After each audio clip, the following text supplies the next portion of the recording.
From CBS News Bay Area, this is the Morning Edition. President Joe Biden is expected to leave the Bay Area this morning after a busy couple of days here. Well, this morning, the fundraisers, his promises, and also what's next on his agenda, Amanda. All right, he's a busy man. Oh, yeah, a lot going on. Absolutely. Well, the clock is ticking to find the missing sub that was taking passengers on a tour to see the wreckage of the Titanic. And this morning, we are getting new insight into the situation. The ratio between miracle and fate is decreasing. Miracle's getting very, very small. We spoke with a Bay Area pioneer in the submersible field. And we have plenty of sunshine in store for us for the first day of summer here in the Bay, but temperatures, they're still ranging a little bit below average. Well, you know how long that's going to last coming up in your first alert forecast. Now we got plenty of traffic too, especially at the Bay Bridge Toll Plaza, plus BART delays to let you know about. I'll have that coming up. Good morning. You heard just say it. Happy first day of summer to you, and the sun is making its name this morning. I mean, look at it. We're actually seeing it this morning, which is so nice for the first day of summer. So, Jess, is it actually a pool day? I think so. In our inland East Bay, for sure. Where you live, Pacifica, Gianna, for our friends along the coast, I don't know. I'd probably still put a jacket on, at least in the early morning hours. Here's the thing, though. We have sunshine in forecast for us today as we head into this afternoon, but then that marine layer makes its debut again once we head into our forecast tomorrow. So enjoy the sunshine while we have it, folks. Today is summer solstice. It is the longest day, or the most sunlight actually, that we're going to see all year long. I can't say it's the longest day. We have the same hours every single day, but nonetheless, here's what we're looking at. Due to the tilt of the earth, just in the northern hemisphere, we're seeing plenty of sunlight for us this afternoon. And we're very fortunate in our forecast today here in the Bay Area because we are dealing with stunning conditions to get out there and really enjoy it. Now, up in the Arctic Circle, they get about 24 hours of daylight today. 12 hours at the equator. Well, where does that put us in the Bay? 14 hours, 46 minutes, 55 seconds of daylight today. So enjoy it while we have it. Beautiful sunsets are expected for us tonight along the coast. I think I'm probably going to head out to Baker Beach later tonight and enjoy it there. Now, here's the sunrise, though. Stunning conditions. A little bit of that thin stratus cloud right now. Very thin over the Bay Area, though. We're seeing plenty of sunshine into the afternoon for our daytime highs today. They are going to sit a little bit below average, but still stunning nonetheless. 48 degrees right now in Livermore, 52 currently in San Francisco. As we head across the Bay Bridge, we're seeing very similar temperatures over in Oakland. Here's a look at the daytime highs today. Amanda asked, is it pool weather today? Well, I think so if you live up near Napa and Antioch. I live in San Francisco, so I just kind of forget about the fact that pools even exist here. It's always so much chillier here. But here's the thing. If you want to get out there and enjoy some sunshine, maybe over in Concord, temperatures are jumping up into the upper 70s into that 1, 2 o'clock, 3 o'clock hour. If you want to head out there to a skate park, maybe just enjoy a nice park around your local area, today is the day to enjoy summer. Gianna, how are things looking over there? All right, Jess, thank you. And you know, it's going to be a nice, long, sunny day today. So that is good news because you got to get through this to get your day started, especially if you are commuting over into San Francisco. So good morning to you if you're making that ride or getting ready to out of the East Bay over into the city. Live look here at the Bay Bridge. It is already backed up. Metering lights are on and that backup built quickly. So if you're headed, say, from 880, 580, those approaches still looking okay. Westbound 80, though, that is our slowest approach this morning. Heads up for anyone taking BART this morning, dealing with about 20-minute delays. This is due to an equipment problem on the San Francisco line in the Dublin, Pleasanton, and Berryessa directions. Again, that is due to an earlier equipment problem on the track near the Daly City Station. They've resolved it, but it's going to take a little time for BART to get back on track and back on time. So check that schedule before you head out the door. Justin.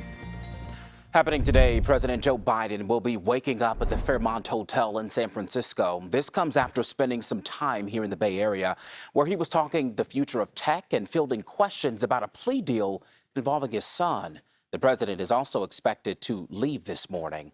It has been a busy couple of days for Biden, traveling back and forth between San Francisco and Marin County. He landed here Monday morning.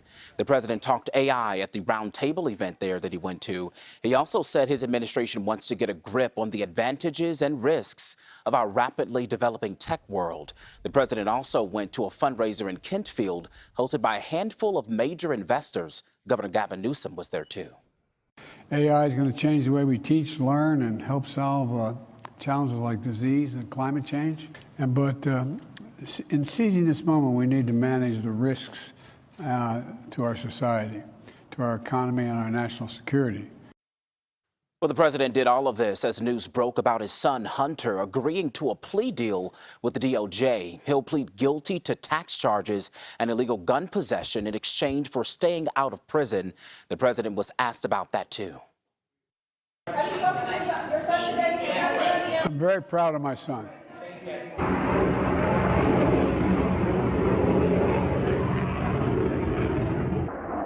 Yeah, meantime, there was some drama in the skies surrounding the president's visit. NORAD fighter jets intercepted 3 planes that flew into restricted airspace. Someone in Marin caught some of that video. You see it on your screen here.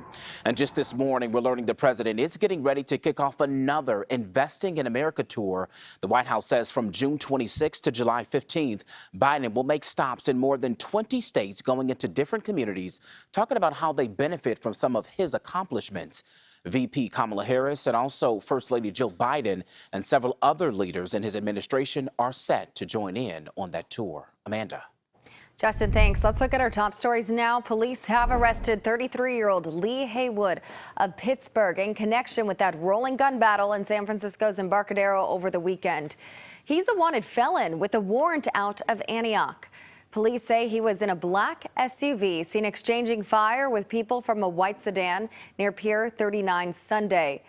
That violent feud left at least 4 bystanders hurt, 2 adults hit by shattered glass and bullet fragments, and 2 girls just 10 and 16 years old hit by the suspects' cars as they walked their bikes across the Embarcadero. Thankfully, they're all expected to be okay. The SUV later crashed at Embarcadero and Howard, where police found Haywood and a 28-year-old woman shot. She was treated and released. Police are still looking for the people in the white sedan. Over in the Mission, recent gun violence has also struck a chord there. Community members gathered last night calling for peace and for solutions. The San Francisco Peace Collaborative led the rally at 24th and Mission near the site of a mass shooting that hurt 9 people earlier this month. They are saying they need more help from the city, including more mental health resources. Our government has failed to address the issues of the well-being and the wellness of our communities across the country, and there's no plan.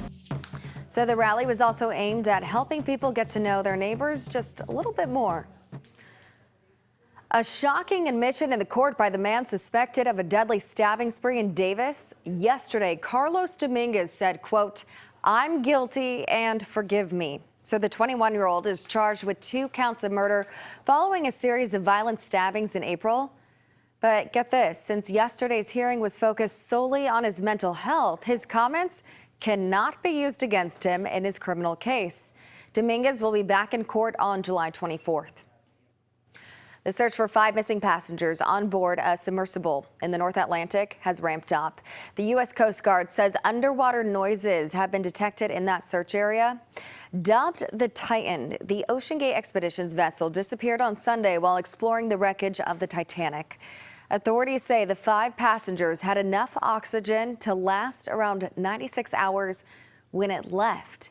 So among the missing, a trustee for the Mountain View-based Search for Extraterrestrial Intelligence, or SETI. Shahzada Dawood is the vice chair of one of Pakistan's largest conglomerates. He and his 19-year-old son, Suleiman, are both on board. Now, SETI released a statement saying, in part, "We are holding out every hope for a successful rescue mission and the safe return of our brother and all those on board. Our hearts go out to both of them and the entire Dawood family. The situation is extremely serious, but we extend our thoughts and best wishes for a positive outcome." The others also on board here, the CEO of OceanGate Expeditions, a British billionaire, and a French Titanic expert who's been to the wreck more than 35 times. Our Katie Nielsen spoke with a Bay Area pioneer in the submersible field for some insight into the situation here. Alameda is home to a submersible research program where the small vessels are used to explore the ocean floor. One of the first people to venture into the depths, Don Walsh, an Alameda High School graduate. It's just part of our human nature, curiosity, being there. Don Walsh is 91 years old now, but in 1960, he and a French engineer were the first 2 people to ever explore Challenger Deep in a submersible, diving more than 7 miles down to the floor of the Pacific Ocean. That was my job as a test pilot, not to do science, but to make sure that it was safe and reliable before we handed it over to the scientists. Since then, Walsh made a career out of submersibles and became a pioneer in the field. He said within the past 20 years or so, the submersible market has changed. Where it once focused only on scientific research, now there's a sector for ocean adventure tourism, which was the primary focus for OceanGate. They were doing some things that made a lot of us who've been in the business for a long time question what was going on. Walsh says there was concern from many in the submersible industry about safety guidelines that were supposedly not being followed by OceanGate, like the decision not to have a rescue beacon on the vessel and no self-escape hatch. So they can't even let themselves out. So if they're floating around the ocean, by Thursday morning, it's going to be too late anyway. Walsh says based on all the information, many in the submersible community fear for the worst. The ratio between miracle and fate is decreasing. Miracle's getting very, very small, fate getting very, very big. Walsh stressed that over the past 60 years, submersibles have had a very good safety record with only 6 fatalities reported. He said everyone in the community still holding out hope that vessel will be found before the air runs out.